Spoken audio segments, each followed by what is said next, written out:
DE Recorder Galore, my name is James Nagle, welcome to The Irish Nation Lives.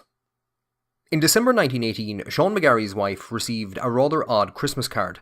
It was a cartoon in two panels, the first of which showed her husband looking the worse for wear after a night out, trying to use a comically oversized key to get into his house.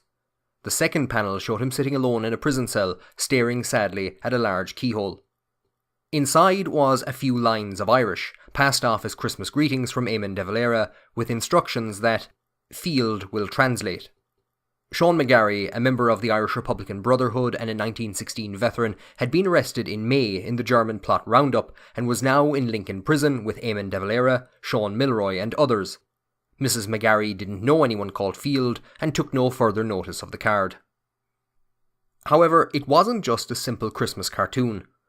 Security at Lincoln Prison was lax, and de Valera had devised an escape plan which he hoped would score a major propaganda coup.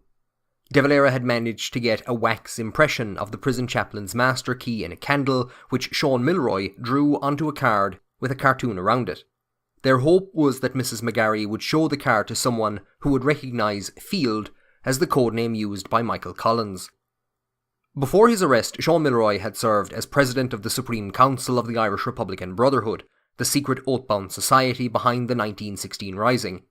He'd been elected to the position following the death of his predecessor, Thomas Ashe, and both men had facilitated the rise through the ranks of two young and up-and-coming revolutionaries, Michael Collins and Harry Boland. Ashe had taken Collins under his wing and had him help in reorganising the Irish Volunteers in 1917. Milroy had appointed him as treasurer of the Irish Republican Brotherhood, and Harry Boland had been elected president to replace Milroy following the German plot arrests. They were getting a reputation as men who could get things done, and it was to them that the prisoners entrusted the escape plans. When no answer to their card came, more cryptic messages were sent out from Lincoln, first in Irish and then in Latin, before the card got to where it was supposed to be. Harry Boland's brother Jerry made up a key, which was then baked into a cake and taken to the prisoners in Lincoln by Paddy O'Donoghue, a Manchester-based native of Killarney who Collins entrusted with putting together the network of transport and safe houses needed for the escape. This process had to be repeated 4 times in total. The first 2 keys didn't work, and so a blank was sent in the third cake, but was of the wrong design. Finally, on the 4th attempt, a blank was sent with which another prisoner, locksmith and mayor of Kilkenny, Peter de Lochry, was able to fashion a key using a file and 2 penknives. Collins made a number of trips to Lincoln to oversee the plans for the breakout, even examining the perimeter of the prison with Paddy O'Donoghue. He and Harry Boland used the opening of Dáil Éireann as cover to travel to England on the 21st of January and stayed with Boland's aunt while final preparations were being made. At 7:40 on the night of the 3rd of February, Collins and Boland cut through the perimeter fence of the prison and got into an adjoining field. Using a flashlight, Boland signalled towards a window in the prison, but then wasn't able to turn it off and had to stuff it into his pocket. From the window, Sean Milroy lit a box of matches in response, and the prisoners began their escape, moving freely through the prison and opening any door that stood in their way. Outside, at the gate chosen for the jailbreak, Harry Boland tried another key made by his brother and broke it off in the lock, potentially trapping the prisoners inside. As luck would have it, de Valera was able to push out the broken piece from the inside, and using de Lochry's key, they were free. De Valera was draped in a fur coat Boland had bought with him as they moved arm in arm through a group of courting couples, which included many soldiers. A series of taxis organised by O'Donoghue took them to Manchester, and de Valera was hidden in the house of a Father Charles O'Mahony. The escape proved to be the propaganda coup that de Valera had wanted, and a major embarrassment for the British. Newspapers carried reports of sightings in Scotland and in Spain. A warrant was put out for his arrest in Amsterdam after he was seen there, and some reports began to spread that he had died. While de Valera did have to move from Father O'Mahony's house after it came under suspicion, he didn't have that far to go. He walked the 6 miles to his new safe house in broad daylight. However, Collins and Boland returned to Dublin with the distressing news that de Valera was planning on heading straight to the United States of America to petition President Woodrow Wilson. Acting President of Dáil Éireann, Cathal Brugha, travelled to meet him to make sure he would not do so without coming to Ireland first, and on the 20th of February, disguised as a priest, de Valera arrived in Ireland. However, he stayed just over a week and a half, and on the 3rd of March was back in Liverpool preparing for his transatlantic voyage. De Valera believed strongly that Irish independence could be achieved only with support from the United States. With US entry into the war in 1917, President Wilson had made a number of speeches regarding the rights of minority peoples and the breaking up of colonial empires. This, of course, only applied to the Central Powers that they were fighting against, not to their allies. Following the war, Wilson would have to sidestep a long line of representatives seeking his support in breaking away from Allied powers.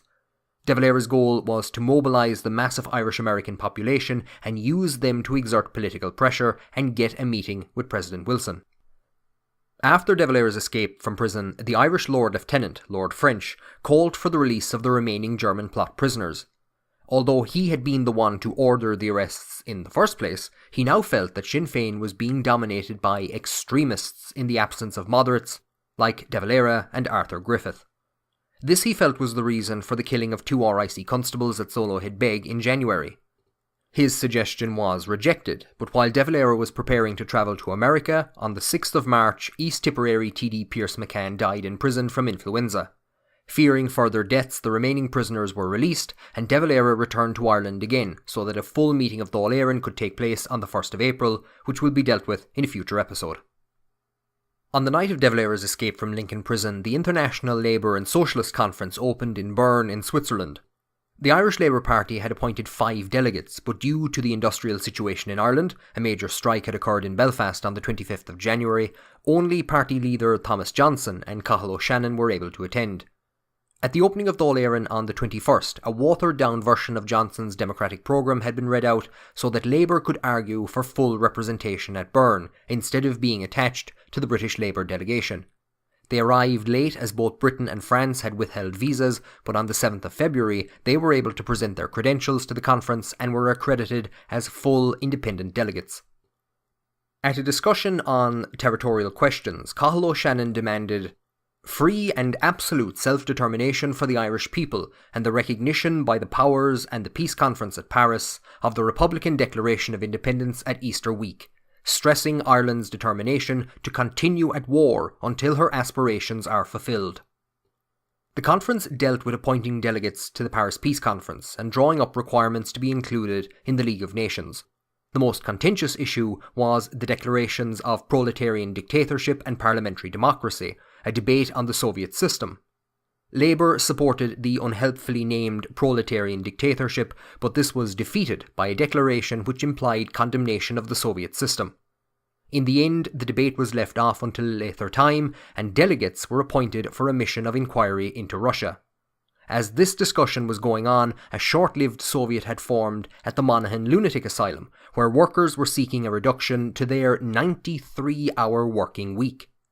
Peadar O'Donnell, a Donegal union organiser who was called in to help, hoisted the red flag, declared the Monaghan Soviet, and had a member of staff arrested and confined to a padded cell for defeatism. After 12 days, they were able to get a substantial improvement to working conditions. At the end of the Berne Conference, Labour prepared a memorandum on Ireland which dealt with the Irish working class, the military and economic conquest of Ireland, and the conclusions of Karl Marx on relations between Ireland and Great Britain. The memorandum was presented to delegates and journalists, giving interviews to a number of European and American socialist and non-socialist papers. On their way home, Johnson and O'Shannon stopped at Paris, where they met with Sean T. O'Kelly and engaged in another round of interviews. Later in the year, they concluded that due to a lack of knowledge and to British propaganda, outside certain small circles, there is a general indifference to the claims and the state of Ireland. In short, Europe knows little and cares little about Ireland. Labour had achieved its goal of full recognition from its international peers and had gotten commitments that Irish claims to self-determination would be put forward by the conference delegates to the Paris Peace Conference and the League of Nations, and they had also been able to present an Irish voice which had been lacking from international socialist discourse up to this time.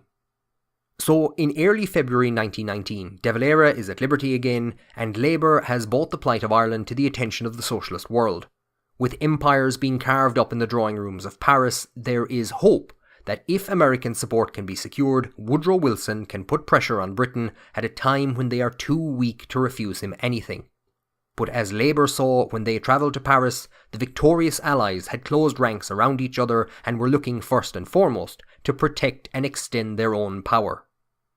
Following de Valera's escape on the 6th of February, Michael Collins had written to his then close friend Austin Stack, "All ordinary peaceful means are ended, and we shall be taking the only alternative actions in a short while now."